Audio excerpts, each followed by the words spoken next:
Today, let's talk about the network throughput penalty if you enable DPI, IDS, or IPS. Let's check the lab environment first. On the screen, you see the three Ubiquiti UniFi routers, USG-Pro, UXG-Pro, and Udm Pro. On the top is the Udm Pro and a 10 gigabit switch. In the middle, the new UXG-Pro and a corresponding 10 gigabit switch. And in the bottom, you have the old USG-Pro. It's connected with a Ubiquiti switch, which is not in the picture. Let's first discuss what is DPI, what is IDS or IPS. On the screen, I showed two articles from Wikipedia. The first one is about DPI, or Deep Packet Inspection. Every TCP/IP packet has its header, but to understand what's inside the packet, you need to deeply look into the packet content. That's what DPI for. DPI is often used together with IDS or IPS. IDS or IPS, they are closely related. IDS is to detect intrusion. IPS is to prevent intrusion. Of course, to either detect or prevent intrusions, the system needs to look into the packet content. But the difference is for IDS, it doesn't take action. It simply observe, record the results, then someone need to look into the results. But for IPS, it's more like a firewall. It's a control system. It will take action. It will reject, block the packets which you want to prevent. Even though they are closely related, they have totally different usage scenarios. Because technically they are so closely related, the system settings normally put them together. Before I start the testing, let's first look into the network diagrams. This is for the UXG-Pro. I have my home network and my main router is pfSense. I use it to connect to internet. And for switches, I have UniFi switches in my home network. For this testing, I'm going to use the lab environment. For each UniFi router I'm going to test, it has its own lab environment. For example, this UXG-Pro, I have a 10 gigabits switch connected with it as the LAN switch. About the two WAN ports, they are connected to the home network. They have two different IP addresses. So I want to make sure we always use the main WAN, which is 10 gigabits network, and it has 66 subnet. In the LAN part, because this is UXG-Pro, I need a dedicated UniFi controller. I use a Linux virtual machine for it. This is the client Linux, which I'm going to use for the testing. It's in the default .1 subnet. In the WAN part, in my home network, I have another Linux virtual machine, which is in the same subnet as this 10 gigabits WAN network. Even though this is just in my home network, but to this lab environment, it is a server in the internet. All the connections in the past are 10 gigabits. They are in the blue color. Move on to Udm Pro. It's very similar. It's just the router itself is changed. I'm going to even use the exact same Linux WAN virtual machine for it, just to make sure we are comparing apple to apple. This is USG-Pro. It is a little bit different. Let's move back to the Udm Pro. The only difference between Udm Pro and UXG-Pro is the UniFi controller. Because for Udm Pro, I can only use the UniFi controller which is built in Udm Pro. So I don't need a dedicated Linux machine for that. Go back to USG-Pro. As you can see, USG-Pro only support two 1 gigabits WAN ports. I still connect both of them. They still have different IP address. It's just there's no 10 gigabits connection here. For the LAN, a similar situation. There's only 1 gigabits connection, and I use a small UniFi switch for the LAN environment. Of course, this is USG-Pro. Similarly, I need a dedicated UniFi controller. I'm still using a Linux LAN virtual machine to initiate the testing. From the WAN part, the internet part, I use the same Linux WAN virtual machine. Yep, that's the simple testing environment. Let's get started. During the testing of the three routers, we are going to use similar screen layout. Here on the screen, you see 4 windows side by side. The first one, I'm going to use it to SSH into the router, and this one is for UniFi controller. I'm going to use the classic or legacy UI. This lower left window is for the WAN Linux machine. In the lower right, I have a Linux LAN machine, and I'm going to use it to initiate the testing. Let's start the SSH. We are in this Linux WAN machine. Let's first check the IP address. It is in the 66 subnet, the same as the WAN network for the testing lab environment. This is a help document from Ubiquiti about hardware offloading, even though it's just about edge router, but the same concept applies to USG-Pro as well. If you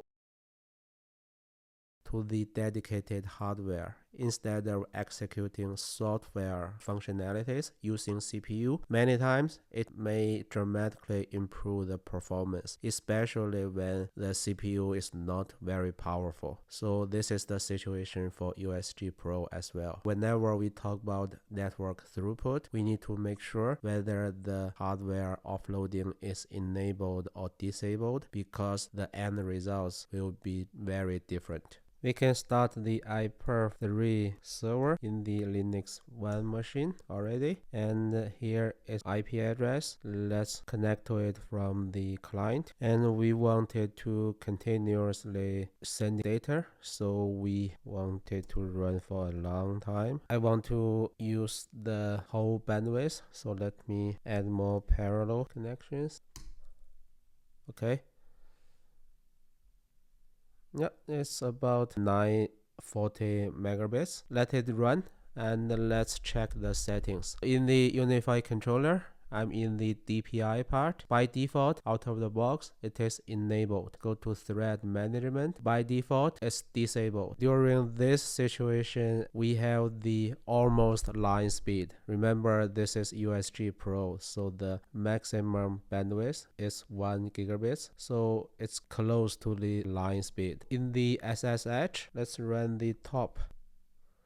You can see the current software processes running in the USG-Pro's CPU. Not many of them. It's very light utilization, which is good, because that means even though now the traffic is close to line speed, the CPU is not busy at all. Most of the stuff are being handled by the dedicated hardware, so the hardware offloading is effective. But let's make sure it is the case. Let me quit the top. Let me run command show Ubiquiti offload. Forwarding enabled, VLAN enabled, DPI, yes, it is enabled. Everything we are using now is enabled. What we are doing now, it is offloaded to the hardware. Let me kill this. We are using the IPS3. The client is sending data to the server. If you think from the internet perspective, that means we are uploading data. So basically what we just test is just for uploading. Let's make sure for downloading is the same case. In IPS3, how do you simulate downloading? You want to say capital letter R, which means reverse. Instead of client sending data to server, the server will send data to client. From internet perspective, that means it's download, right? Now let's check the download speed. A similar situation, a little bit slower than uploading, but still 900 megabits. This is the official datasheet from Ubiquiti showing the comparison among several routers. Let's look at this part, which is for USG-Pro. The blue bar is for DPI without IDS or IPS. That's exactly what we just tested. It didn't mention download or upload because it's supposed to be the same. And in my testing, the upload is a little bit higher than this number and the download is a little bit lower. Now let's move on to the one which you may be more interested, which is the black bar for DPI and IDS IPS. As you can see, the number already is miserable. Let's see whether that's the case. By the way, I don't think the slower download speed is caused by some settings in the router, because I left everything by default, never added new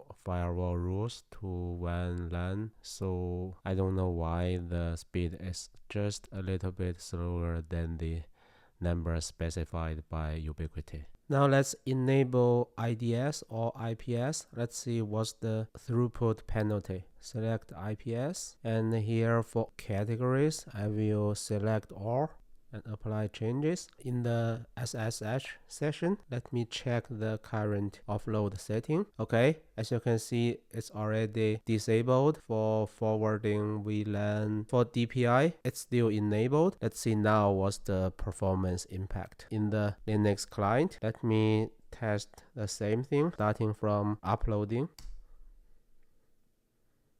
Yeah, you see the effect already. It's not close to 400, about 380 something. Kill it.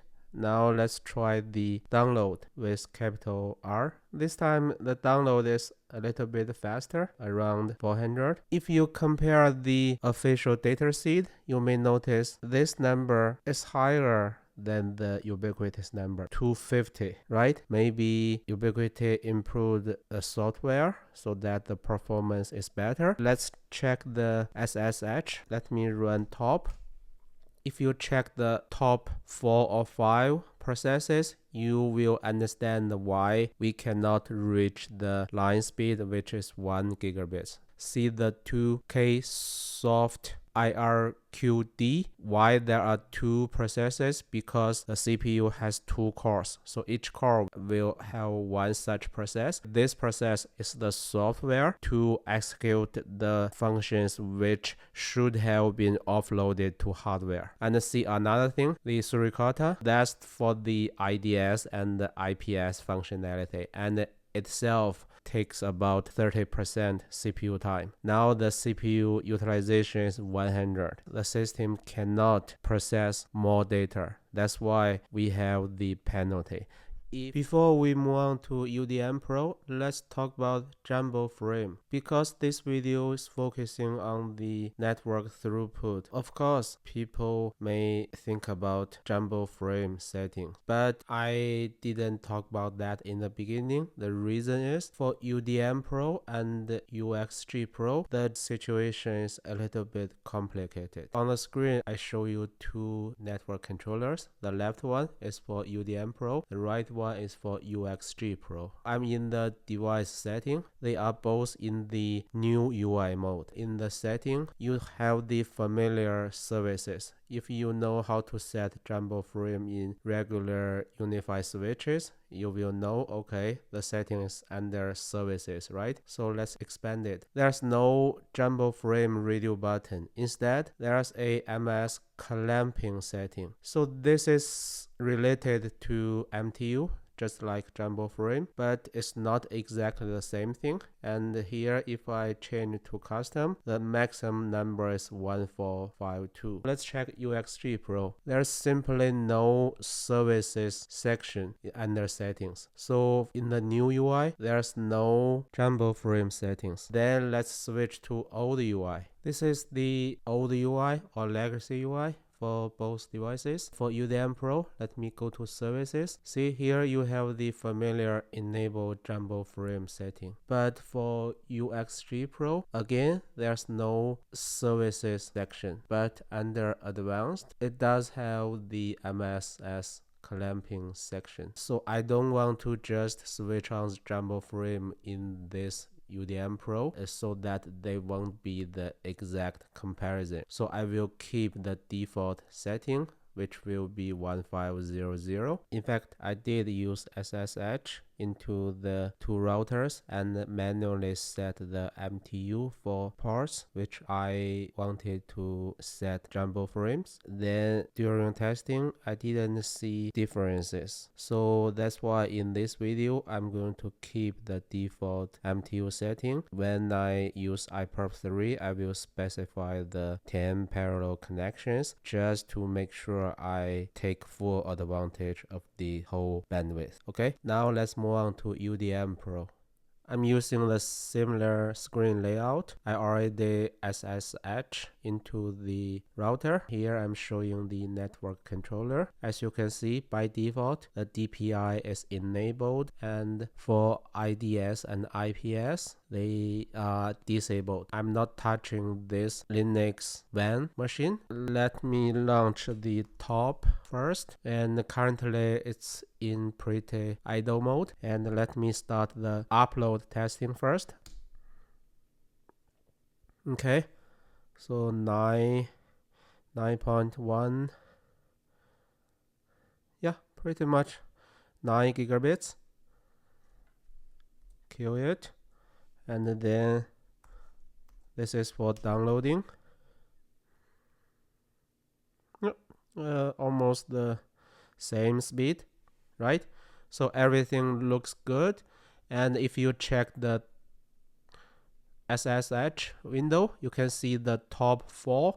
They are all for the Ksoft IRQD process, and there are 4 of them. Why 4? Because for Udm Pro, it has quad-core CPU. For each core, you will have this process. You may wonder, for USG-Pro, you just talk about only when there's no hardware offloading, the system will use the software to run on CPU, right? But why for Udm Pro? Even without enabling IDS and IPS, we already see almost 30 or 40% of CPU utilization. That's about the hardware offloading for Udm Pro and the UXG-Pro. Let me show you a web post. This is on the community.ui.com, and this reply is from UI team. That's the most official information I can find regarding Udm Pro's hardware offloading. UDM and UXG have faster CPU. There's no hardware offload for UDM. Okay, of course, it's not really from Ubiquiti's very official document, but that's the only information I can find. At least at this moment, I assume there's no hardware offloading and everything is done using software running on the main CPU. What we just saw also confirmed that assumption. We just tested the scenario where you only enable DPI without enabling IDS and IPS. Now let's enable IPS, and I'm going to select all categories, save, and you can see some Java process here. So it's saving configurations from the UniFi controller. Give it some time, and you can already see the Suricata process. So this one is for IPS. Now it seems the system is ready. Now let me start the uploading testing.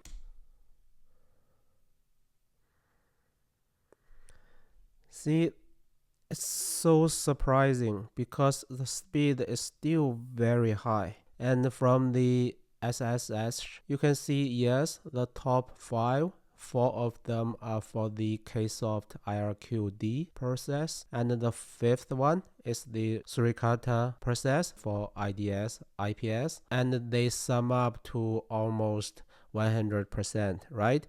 So from the process CPU utilization perspective, it seems everything makes sense. But the only thing I cannot explain is why the speed is so high. It contradicts with what Ubiquiti mentioned in the datasheet. Let me kill it. And let me test the other reverse direction, which is download.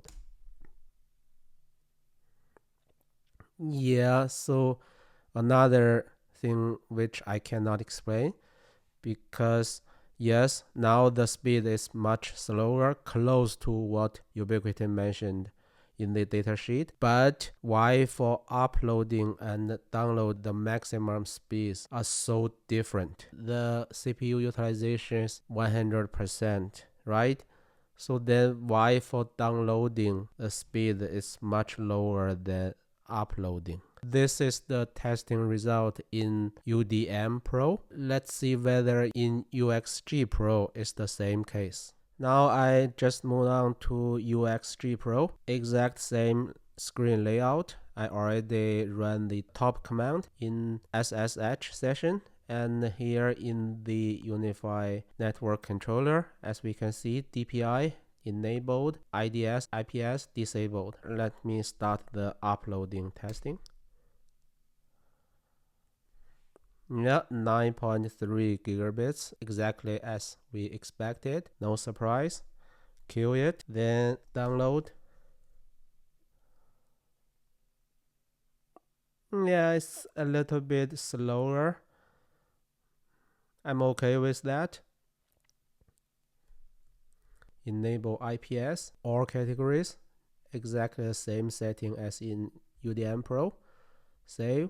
In the SSH, do we see Suricata? Not yet. Yes, now it's here. That means IPS is enabled. Now let me do the same testing. This is for uploading. See similar effect. It seems that uploading is not impacted at all. Even though, again, if you sum up all the percentage, is close to 100%, and it seems everything is expected. I can't believe it. Now let's test the downloading. Okay, this time is close to the number mentioned by Ubiquiti, even though sometimes it's 3, sometimes it's 4, but this number is close to what we got in the Udm Pro testing. This time I have to end this video with 2 unanswered questions. First question, why for Udm Pro and UXG-Pro uploading speed is so high, much higher than the number published by Ubiquiti in the datasheet when we enabled IDS or IPS. The second question is why for the same router, Udm Pro or USG-Pro, after enable IDS or IPS, the download speed is much lower than upload speed. If you know the answer or if you see anything I did wrong in the testings, please let me know in the comments area. Thank you.